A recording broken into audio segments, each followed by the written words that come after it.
So this week in the Sacred Gathering, we're going to continue looking at kind of the bones of our community, our model, our framework, our way of thinking, what it is we are doing together as a community. We got our cute little picture here. Let's see. And we are moving this week from kind of the worship part, which we started last week, over to this kind of next ring out of service and hospitality. This week we're going to be looking at service. So I'll read our definition of what we think of as service, what we're trying to live into. But I want us to look first at kind of one of these foundational texts coming out of John chapter 13 on why we think serving others is one of the most essential parts of spirituality, of the Christian life. So I'm reading kind of an abbreviated version of this story out of John chapter 13, and abbreviated just because there's a lot of little interactions. You can see as Jesus does this story of washing his disciples' feet, just a lot of discomfort and a lot of different reactions to it happening in the story. But I edited it a little bit just to kind of strip down to just Jesus' words and just his teachings on it. And again, just reminding us that culturally, what Jesus is doing here is, back in the day, they wore their sandals everywhere. And as someone who wears sandals a lot, I can tell you, your feet get pretty grimy by the end of the day. But they're of course in a agricultural culture. We've got you know cow poop and horse poop, whatever, goat poop, whatever they're using all over the road. So this is going to work its way onto your feet. And as they do at their meals, they don't sit up in big. They don't sit at tables like we do, where your feet are kind of below you. They're actually laying down, and depending on the size of the space, they may have been kind of like a star with their feet pointing out, or they may have had their feet right by somebody as they were kind of reclining around the table and sharing food, right? So this cultural practice of foot washing is very important, just for being as a part of a meal. But it's of course gross, and of course that it's considered a very lowly job. And so if you were rich enough to have servants, the servants got that job, and if not, you would take turns. But it was a rough gig. You kind of were trying to size each other up to make sure you didn't have to have this duty too often. This is for the lowest of the low. It's a gross, dirty job. You're washing poop and dust and whatever off some pretty gnarly looking feet. And in this story, I think it's important to recognize context wise, there's only one person in the room who absolutely should not be washing feet, and that is Jesus, the master, the teacher, the rabbi from whom they're all studying. And so Jesus uses this cultural assumption of what they're doing and this kind of grimy, low level servant's job to teach them something about the way God values things in the world. Jesus knew the Father had given everything into his hands, and that he had come from God and was returning to God. So he got up from the table, took off his robes. Picking up a linen towel, he tied it around his waist. Then he poured water into a wash basin and began to wash the disciples' feet, drying them with the towel he was wearing. After he had washed the disciples' feet, he put on his robes and returned to his place at the table, and he said to them, "Do you know what I've done for you? You call me teacher and Lord, and you speak correctly because I am. If I, your Lord and teacher, have washed your feet, you too must wash each other's feet. I have given you an example. Just as I have done, you also must do. I assure you, servants aren't greater than their master, nor are those who are sent greater than the one who sent them. Since you know these things, you will be happy or blessed if you do them. I assure you that whoever receives someone I send receives me. Whoever receives me receives the one who sent me." So I think this theme is not only here in the Bible; it's in many other places, right? We always have this kind of dueling calling of loving God and loving others, and I think we're kind of focusing on how those things are related in this passage. Jesus, I think, is letting us into one of the true secrets of living this blessed life, of this good life, and that is, as we care for others, we will find ourselves well taken care of, right? It is so easy, and it's so natural for us to kind of fight for our own way, to be a person of standing who doesn't have to do things that are gross or demeaning or just a pain in the butt, right? We're trying to transcend all those things. That's why we have so much technology. That's why we look for influence. It's why we do a lot of the things we do time in and out. And Jesus, I think, invites us into something very different in service, saying, no, actually, part of the good life is caring for others. When there is less of you to be focused on and worried about, all of a sudden you'll discover you are, in fact, taken care of. God is taking care of you. And I think that's one of the keys in recognizing what Jesus is inviting us into. It's actually something blessed. It's actually something that is good, rather than this kind of ascetic sounding chore, like, oh, I guess it's so religious if I'm just denying myself and taking care of others all the time. And we see that, right? People that look down on others because they're such good servants. They spend so much time taking care of others and things. Um, and, there's a piece, and there's a way of using that in a way that is, can be manipulative. But for most of us, I think we're not at real risk of losing ourselves because we're so obsessed with taking care of others. We're probably at risk of selfishness, taking care of ourselves. And Jesus is inviting us into a better way here. And I think the key for us in this community is what this passage starts with, right? Jesus knew the Father had given everything into his hands, and that he had come from God, and that he was returning to God. And we see there, of course, just the acknowledgement that God actually serves us first. As bizarre as that sounds, the God who is, more powerful and wise than any being will ever be, right?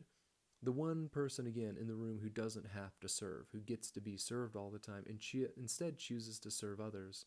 And we're trying to imitate that same thing. But there's a freedom in this as well. Jesus has got nothing to lose. He knows whose he is. He knows how loved he is. And so he, of course, has nothing to lose. Whereas a lot of service can feel degrading, can feel unappreciated. Jesus doesn't care. He knows he is seen. He knows he is loved by God the Father. And that's the invitation I think we have in service as well, to be seen, known by God. And so we can serve, whether or not we're acknowledged, whether or not that brings any kind of results or influence. We can serve others because we know we are loved. And that is why we start in the drawing again with worship, connecting with God again. And that is going to, like a stone in a pool, ripple out into service and hospitality pretty naturally. Our definition at Wayfarers of how we serve sounds something like this. And this is just kind of some of our own thinking on what it looks like to practically live out this washing of feet in a culture that doesn't do that. Because obviously Jesus doesn't mean that just literally. Okay, for us at Wayfarers, serving is both an action and an attitude. We make ourselves available to interruption, to being asked for help, and we cultivate a daily awareness of the needs and wants of others so we can initiate and offer ways to serve them. So that first piece, I think, is talking about the attitude piece, right? We are going to have a certain attitude, a certain way of relating to other people, in which the march of responsibilities we have, the busyness of our lives, is very interruptible. I think this is one of the easiest ways to show that we are God's, to value a person enough to take the time to actually hear them, to actually see them, to actually meet their needs when an opportunity arises. And I will just be the first to say that I'm terrible at this.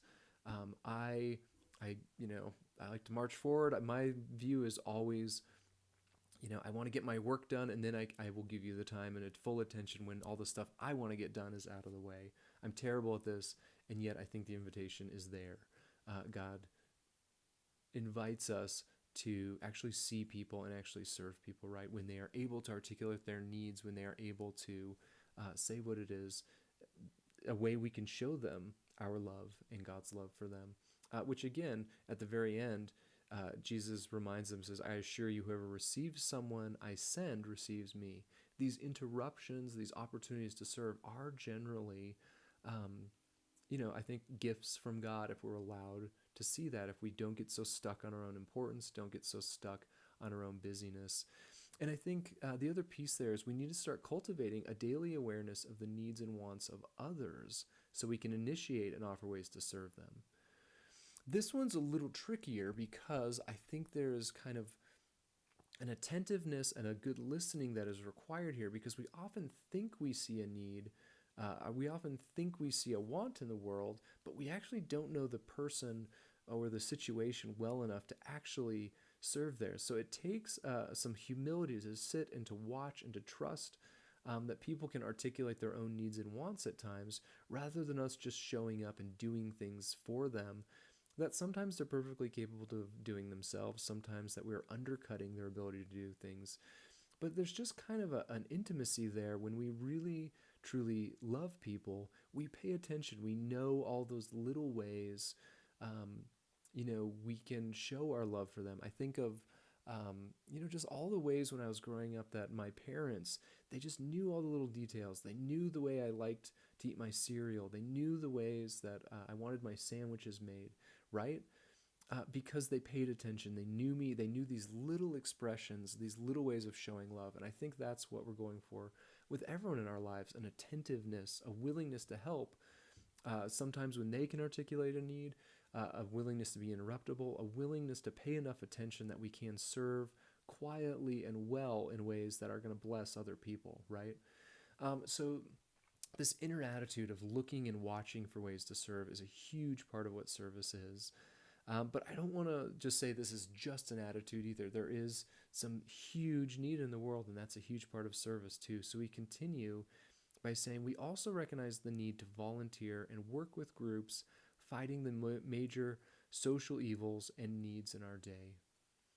I'm not sure we've ever lived in a time in history that has been more aware of just the need in the world. There are some incredible groups of people and individuals out there doing incredible work meeting the needs, whether it's clean water, whether it's enough food to eat, whether it's housing, whether it's, working on the kind of social structures that are keeping people in prison unnecessarily, that are working on the divisions among humanity, whether those are racial or economic. There is so much that needs doing in the world, and healing and meeting need is absolutely what God is all about. And so we cultivate an attitude and a dailiness in our views of service, but we also need to be volunteering and giving money and doing sometimes activist work to those greater needs. And I think with that stuff, it can feel overwhelming, right? There is so much need. There are so many things that just piss us off and need doing in the world. We can sometimes just kind of pull into our shell and say, I can't make a difference. I can't help. That is not what Jesus ever said. He saw those things too. He put his hands on them and he worked. But it's also not ultimately on us. Remember, we are able to serve because Jesus knew the Father and everything given into his hands, and that he'd come from God and was returning to God. And so we should be very, I think, open to being led. There are people who have strong passions and who are doing good work. And so we support them. We partner with them. We follow some of our own passions. We cannot do everything, but we can work with those who are working in many different areas. We can focus on a few things at a time. And so service, I think, is one of the most basic expressions of God's love, right? We talk about worship and bowing before God, recognizing God, knowing who we are again. And of course, that's almost immediately going to be expressed in service, whether it's huge service that society or worldwide need. Please don't ever stop doing those things. The need is immense, but God can handle the need.